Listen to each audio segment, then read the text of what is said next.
En 2014, à l'université du Texas à Austin, l'amiral McRaven donnait le speech d'encouragement le plus mythique de l'histoire, en commençant par une phrase qui restera dans les mémoires à tout jamais: « Si tu veux changer le monde, commence par faire ton lit ». Et cette phrase, elle m'a hyper percutée. Et je me suis dit que ce serait sympa de la mettre en application concernant les rêves. Parce qu'en ce nouveau début d'année, on peut être amené à se dire « c'est maintenant que jamais ». Cette fois j'enclenche la machine, cette fois je m'y mets. Sauf qu'après réflexion, on se dit mais quelle quantité de temps ça va me demander, d'investissement personnel, de travail, sans être pourtant sûr que derrière, je réussisse. Alors si vous aussi vous avez des rêves qui sommeillent et un lit pas forcément bien fait, bienvenue dans cet épisode / vidéo du jour. Let's go!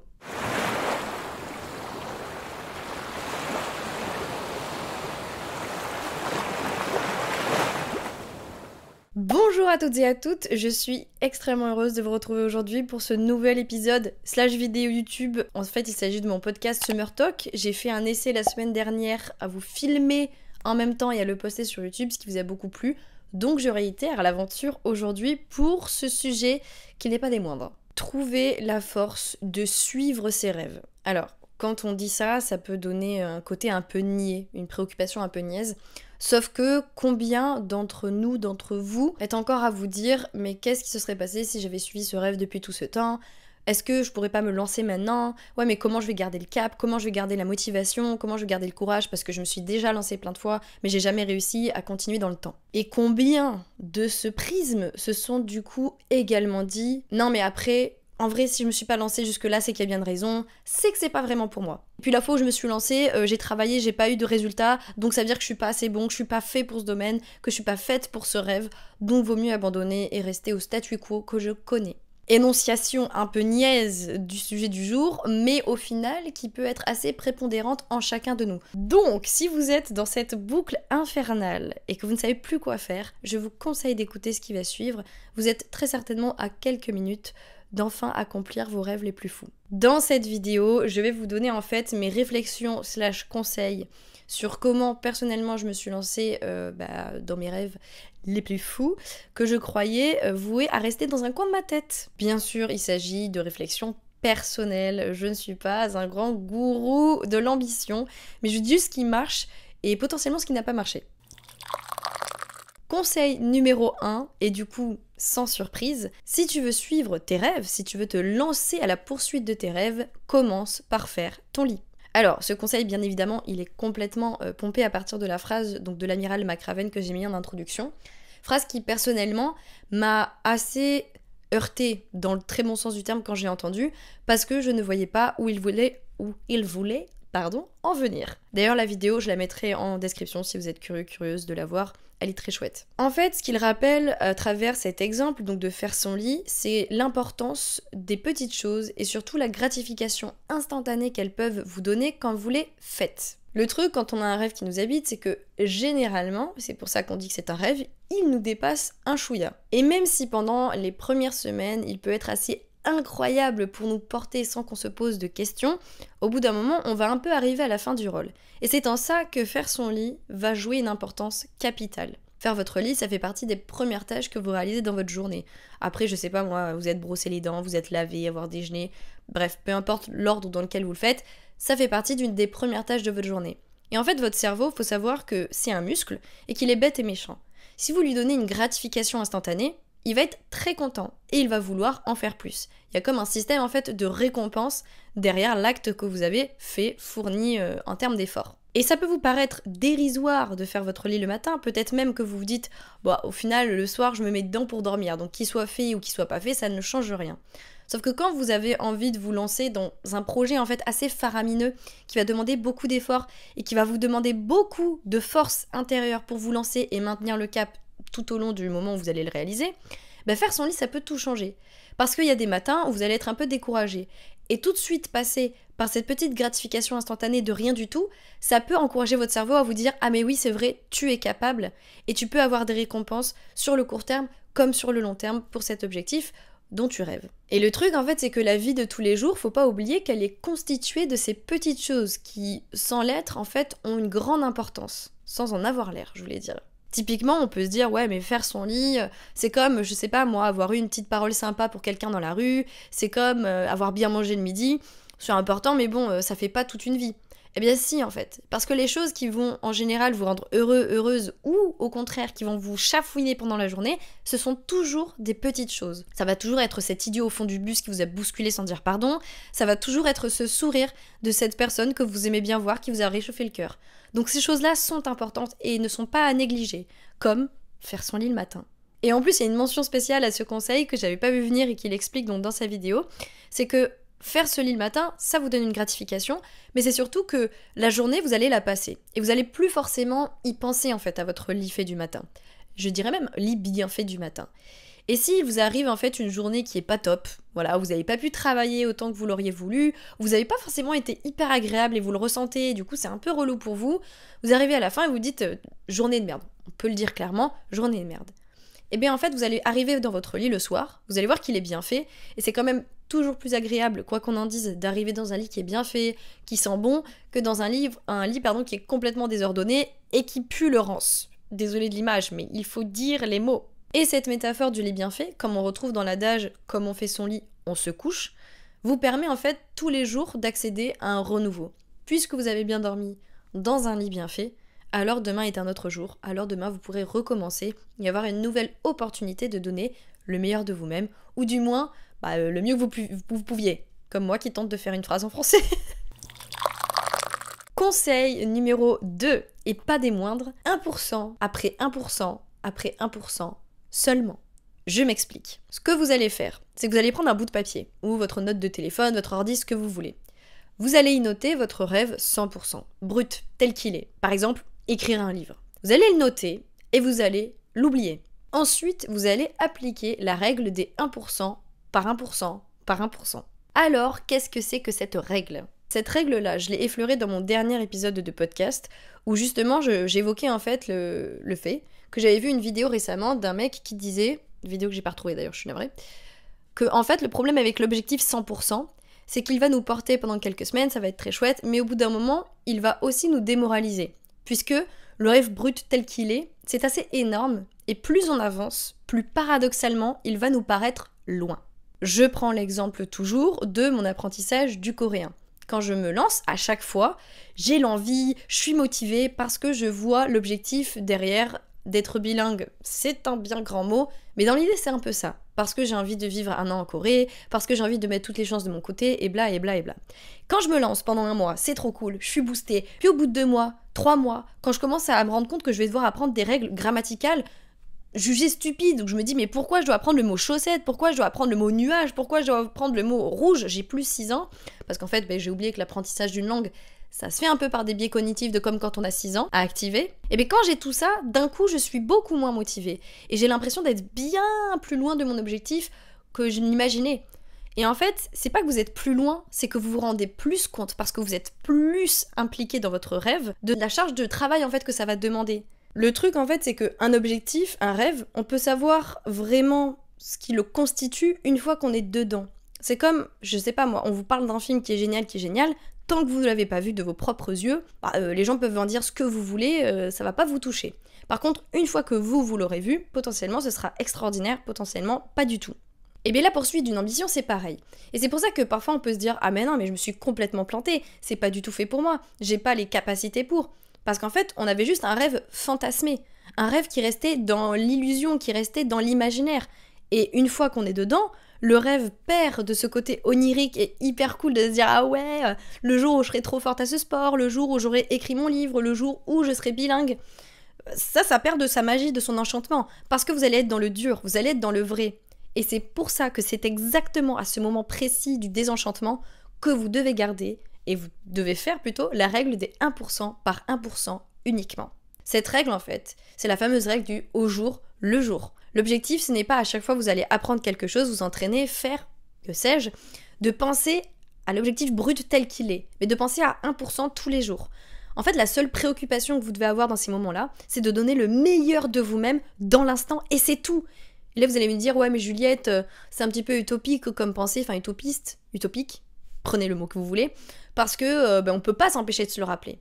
Je suis d'accord. Et c'est pour ça que ça peut être sympa de délimiter ce que vous allez faire dans la journée à cette tâche et uniquement à cette tâche. Par exemple, là aujourd'hui, moi je vous enregistre cette vidéo, ce podcast, je dois ensuite dérocher, faire une version podcast, faire une version vidéo, faire une miniature, imaginer la promo que je peux faire derrière pour que ça catch, etc. Et bien là aujourd'hui, ce que je vais me dire, c'est juste le moment J, en fait, le moment M, je tourne cette vidéo, ensuite je la dérush. Mais quand je vais la dérusher, je vais juste la dérusher. Et puis demain, je vais juste faire la promo. Et puis le jour d'après, je vais juste faire la miniature et la mettre en ligne. Et c'est exactement comme ça qu'il faut penser. Parce que si je pense à toutes les tâches, je suis submergée, je me noie. Si je pense à une par une, ça devient tout de suite beaucoup plus possible. Ça rejoint un peu l'idée également des to-do list. Mais globalement, moi je préfère surtout résumer cette pensée des 1% par 1%, parce que déjà je suis pas fan des to-do list et je sais à peu près ce que j'ai à faire dans ma tête. Si ça vous aide, n'hésitez pas. Mais ce qui est important de se dire, voilà, c'est décanter la chose et n'oubliez jamais lors de vos 1% que en fait ça participe à un 100% à la fin. Et qu'il vaut mieux faire 1% tous les jours, tous les 2 jours, tous les 3 jours, suivant la cadence donc, de votre apprentissage ou de la manière dont vous allez faire les choses, que 2% tous les 6 mois ou 10% tous les 6 mois. Un jour à la fois, les gars. Hier, c'était hier, on peut plus rien faire. Aujourd'hui, c'est le présent. Demain, vous n'y accédez pas. Donc, faites pour aujourd'hui. Et pensez pas au reste. Même si c'est un tout petit peu, c'est déjà assez. Conseil numéro 3. Dors, vois tes potes, mange bien, aère-toi l'esprit, fais des loisirs, du sport, ce que tu veux, et ne pense pas qu'à ton rêve. Alors c'est trop cool d'être en mode Rocky Balboa, je mange, je dors, je me réveille, je me couche, rêve, rêve, rêve. Sauf que à force, si vous ne pensez qu'à ça, ça va rapidement être dangereux et épuisant pour celui-ci. Rappelez-vous toujours, il faut vivre en réalisant ses rêves. Mais il ne faut pas attendre d'enfin vivre quand on aura réalisé ses rêves. Ce conseil, en fait, il peut paraître bénin, mais il a son importance tout autant dans comment on met en place un rêve et la poursuite de celui-ci. Parce que, encore une fois, au début, on peut tellement être porté par cet objectif, par ces objectifs, par les moyens qu'il va demander à être mis en place pour être réalisé, ce rêve, qu'on peut complètement mettre sa vie de côté. Et en un sens, c'est pas anodin et c'est pas forcément inopportun que vous réajustiez votre emploi du temps pour permettre d'avoir plus de temps justement à dégager au profit de ce rêve. Néanmoins, occultez tout à fait les pans de vie, donc de voir vos potes, de prendre un temps le midi pour manger, pour dormir, pour faire autre chose, ça ne va pas vous servir en fait dans cet intérêt. Parfois, ce sera un verre avec un pote qui va plus vous booster que jamais pour vous y remettre. Et je vais prendre un exemple concret. Mon apprentissage du coréen, again and again. Je suis désolée, mais moi, c'est le rêve qui m'habite le plus ces derniers temps avec l'écriture de mon livre. Donc vous allez jongler en fait entre ces 2 exemples à chaque fois. Ça fait sérieusement 6 mois que je m'y suis remise. Et le truc, c'est que voilà, les 2 premiers mois, j'étais à fond dedans, j'en ai fait des vidéos, je voyais les résultats parce que c'était neuf et parce que j'étais encore dans ce mood lune de miel de mon rêve. Et puis maintenant que je suis un peu plus dans le dur, où les efforts commencent à être de plus en plus exigeants, en fait, demandants en termes de bravoure et de courage, là, ça devient plus compliqué. Et en fait, ce dernier mois, j'ai pas du tout eu le sentiment d'improve, en fait, de m'améliorer dans la langue du coréen, enfin, dans mon apprentissage. Et du coup, je m'en voulais vachement, enfin, je me sentais merguez de zinz. Et là, j'ai vu une de mes super potes ce week-end, Audrey, que j'aime beaucoup, qui m'a dit « Mais meuf, je sais pas si tu te rends compte, en fait, de tous les progrès que tu as fait. » Et on se voit assez souvent pour qu'elle me dise pas ça, en mode « Elle m'a vu 1 an avant, et voilà, quoi. » Et elle me dit « Mais en fait, avant, tu comprenais pas aussi vite, tu faisais pas des ponts aussi vite, tu prenais pas une aussi grande liberté, en fait, à essayer, quitte à te planter. » Et ça, c'est assez énorme. Et ça, en fait, c'est des choses dont moi, je me rendais pas compte parce que depuis quelques mois, j'étais vraiment uniquement focus sur mon objectif. Et j'avais pas forcément été questionner quelqu'un à l'extérieur qui, en plus, parle aussi cette langue pour me rendre compte du chemin qui avait été parcouru. Et c'est là où je dis, c'est hyper important de faire autre chose que juste poursuivre son rêve, parce que parfois ça vous sert à voir la chose d'un œil objectif. Ça vous sert soit à vous remettre sur le droit chemin si vous êtes un petit peu égaré, en mode, oui, là peut-être qu'il vaut mieux que tu fasses comme ci, il vaut mieux que tu fasses comme ça, soit justement à vous faire vous rendre compte de tout le chemin que vous avez fait jusque-là, à vous faire rendre compte que vous n'avez pas perdu votre temps. Et du coup, c'est ça qui va vous aider à maintenir le cap une fois que vous êtes lancé. Parfois, ça va juste être une petite balade de 10 minutes pour vous aérer l'esprit, qui va mieux vous mettre en condition pour ensuite travailler. Ça va être un bon repas qui va vous donner, un élan supplémentaire pour durer encore 2 heures parce que vous avez de l'énergie et de la joie à revendre. Ça va être des petits trucs mis bout à bout, des petites pauses stratégiques qui vont permettre à votre corps et à votre esprit de s'aligner et de ne pas s'essouffler trop vite. Parce que ce serait comme commencer un marathon de 42 km, je crois que c'est cette distance-là, à vive allure, mais genre vraiment à vive allure, vous n'allez pas tenir. Il vaut mieux faire un petit peu, écouter votre corps, boire un peu d'eau, prendre un peu de sucre, et on repart. Et n'oubliez pas que pour faire un marathon, faut s'entraîner. Et bien atteindre son rêve, c'est un marathon. D'ailleurs, vous pouvez avoir les deux imbriqués, votre rêve c'est le marathon. N'oubliez pas, faut vous entraîner, faut faire des pauses. Si vous courez tous les jours à une intensité hyper vive, vous risquez de vous blesser, et dans ce cas-là, de ne même plus pouvoir assurer votre rêve pendant un certain temps. Je ne crois pas que ce soit l'objectif. Donc reposez-vous, mes agneaux. Conseil numéro 4. Si tu as peur de te lancer ou de maintenir le cap de ton rêve de peur du jugement, n'oublie pas que personne n'est aussi dur avec toi-même que toi-même. Alors là, vous allez me dire, super Juliette, je sais que je suis mon pire ennemi, tu ne m'aides pas du tout, mais moi j'ai plus envie de vous le dire sous un autre sens. C'est que parfois on a peur de se lancer, parce qu'on a peur en fait des réactions des autres, et de ce qu'ils vont bien pouvoir nous dire qu'on n'aurait pas pu imaginer et qui va nous faire en mode « Ah ouais, non c'est vrai, j'y avais pas pensé, j'arrête, je me lance pas ». Parce qu'en fait, vous l'êtes très certainement déjà dit. Nous sommes en général les personnes les plus dures avec nous-mêmes. Je sais pas si vous avez eu vent de cette trend là sur TikTok que j'ai pas mal vu passer, qui est en fait des gens mettent des photos d'elles, enfin des personnes, et on doit trouver le plus gros complexe qu'elles ont en une photo. Et en fait, à la photo d'après, ces personnes disent leur complexe. Alors, je dis pas que cette trend est la trend la plus saine du monde. Mais ce que je veux dire, c'est que à la deuxième photo, en général, on ne trouve jamais les complexes des gens. On ne trouve jamais les big complexes des gens, vous voyez ce que je veux dire? Parce que ce qu'on voit nous avec nos propres yeux sur nous-mêmes, d'autres personnes ne le voient pas forcément. Et c'est pour ça qu'il y a cette phrase de j'aimerais que tu te vois avec mes yeux, à travers mes yeux. Mais c'est vrai, pour voir à quel point nous, on te voit beaucoup plus capable et exceptionnel que tu te vois toi-même. Et le truc, c'est que si pour vous, malgré tout ce que vous vous étiez dit, vous avez quand même trouvé la force de vous lancer ou de vous dire non mais je peux dépasser ça et je peux le faire, alors pourquoi ce qu'une autre personne veut vous dire que vous avez déjà imaginé, ça vous arrêterez en milieu de course. Et n'oubliez pas, quelque chose de très très important, c'est que si tu as peur de passer pour un con, il y a une phrase d'Audiard qui dit « Deux intellectuels assis vont toujours moins loin qu'un con qui marche ». C'est bien beau là de blablater en mode « Ah t'as vu là, on t'a lui fait ci, lui fait ça » pendant que t'es assis et que tu fous rien. Laissez-moi vous poser une question, hein. Qu'est-ce qui est pire? Être passé pour un con à avoir suivi tes rêves ou à avoir vécu à traiter de con ceux qui les suivaient? Conseil numéro 5, last but not least, comme on dit, rêve en grand, tu es bien plus capable que tu ne le crois. Alors, ce conseil peut paraître aux premiers abords niais, le plus peut-être saugrenu de tous, mais en fait, c'est même, je dirais, le plus important. C'est que très souvent, on finit par s'empêcher de réaliser des rêves parce qu'on se dit qu'on n'est pas assez capable. Parce qu'on se dit, non, mais je suis pas le meilleur, je suis pas la meilleure dans ce domaine, ça sert à quoi que je me lance au final, je vais pas réussir, ça va pas être si fantastique que ça. Eh bien, vous vous tromperiez en vous disant cela. Je ne ferai pas partie des personnes qui vous diront quand on veut, on peut, parce que c'est bien plus complexe que cela, on est bien d'accord. Suivant d'où on part dans la vie, suivant les origines que l'on a, le capital budgétaire que l'on a, le capital social que l'on a, on ne part pas des mêmes bases, ce n'est pas aussi simple. Par contre, je pense infiniment que chacun d'entre nous a en soi les ressources de faire autant qu'il le voudrait. Et je pense même plus que ça. C'est qu'on a en général une tendance à se saboter plutôt qu'à se faire mousser. Et combien de fois, moi, je me suis dit, mais j'ai pas les épaules pour vraiment endosser, on va dire, la responsabilité d'accomplir ce rêve, alors qu'après, je vais voir une personne qui va expliquer son parcours de comment elle en est arrivée à se lancer, à maintenir le cap, le fameux, et à accomplir son rêve, et que je vais trouver en fait hyper inspirant, et que je vais me dire, mais si cette personne peut le faire, je peux le faire. C'est pour ça que d'ailleurs on a des artistes qui nous inspirent, c'est pour ça qu'on a des chansons qui nous parlent. C'est parce que des personnes l'ont fait et du coup on se dit je peux le faire, je peux maintenir le cap, je peux le faire. Et c'est ça qu'il faut toujours se rappeler en tête.